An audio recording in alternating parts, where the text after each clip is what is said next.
कालस्थायिने गुरुविक्रमाय गुह्यप्रवराय गुरवे गुणगुरवे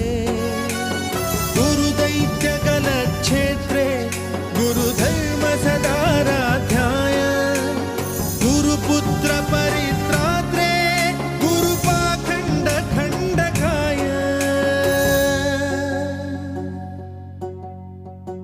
गीतसाराय गीततत्त्वाय गीतगोत्राय धीमहि गूढगुल्फाय गन्धमत्ताय गोजयप्रदाय धीमहि